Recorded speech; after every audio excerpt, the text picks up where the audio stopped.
talk about positional groups. To me, I think this is it. And I've been trying to figure out how to write about this for CBSSports.com, like how to frame it in a way that's kind of interesting. But we've seen T. Higgins is tagged, but we expect like Mike Evans could still hit the open market. Michael Pittman could still hit the open market. There's a lot of like the wide receiver free agency class is interesting.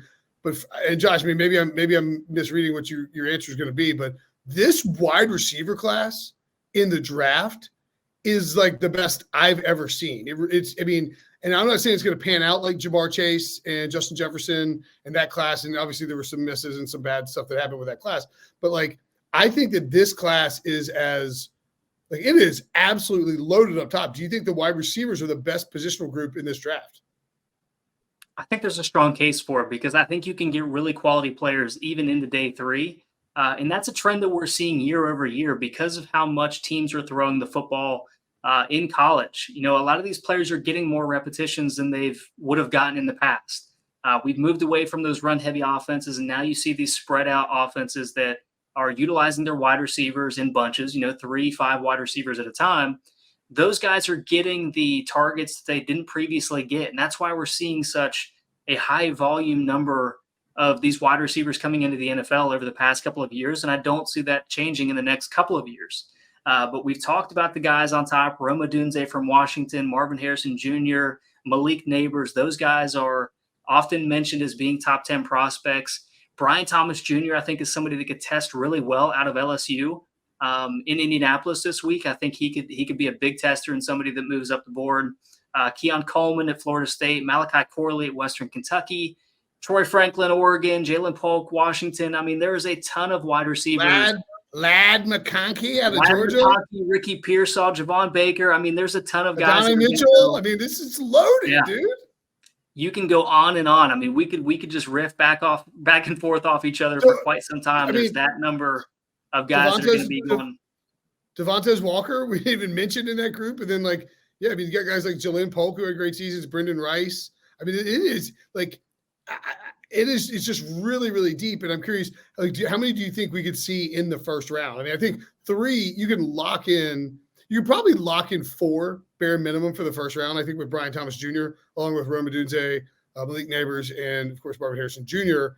The question is how many more could trickle in on the back end, especially with all these quarterbacks. Like we might get to number 10 overall before you see a defensive player come off the board. And it's not like the defensive players are bad. This is just a loaded offensive class.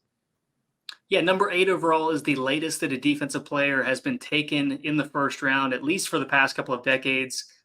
Didn't check beyond 2000, but this is somewhere, a statistic that we're going to be talking about for quite some time because that possibility does exist. You're talking about 3, possibly 4 quarterbacks there in the top 10, 3 wide receivers. You're talking about 2, maybe 3 offensive tackles. You're already up to 10 players. You know what I mean? So we could very easily be sitting at number 10 overall and a defensive player has yet to come off the board.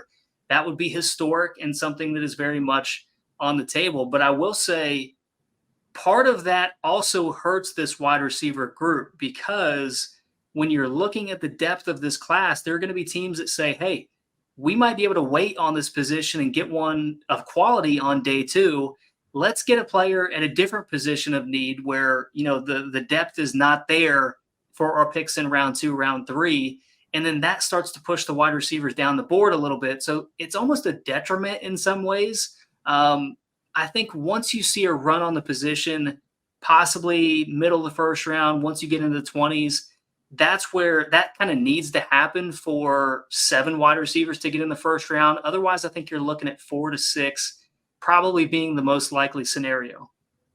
Okay. Yeah, I think that's an interesting way to look at things as far as it can almost hurt the wide receivers that the class is so deep. Because I think another position that is somewhat deep is offensive tackles, which is not something you usually get in the draft. And if you're a team that's trying to decide between a receiver and an offensive tackle, I think you're probably going to go to the trenches first and use the logic that Josh just mentioned where, hey, we can get a receiver with our second round pick because it's so deep and someone should be there.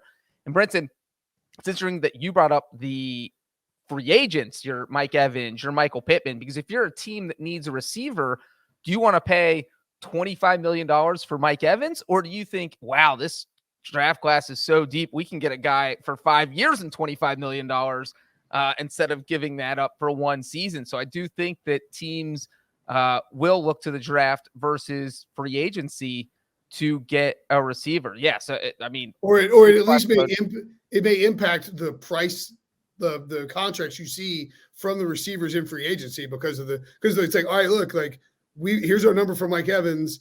We're in competition with, like, let's say Bucks and the Texans are in competition for Mike Evans. Well, maybe the Texans say, we got picks.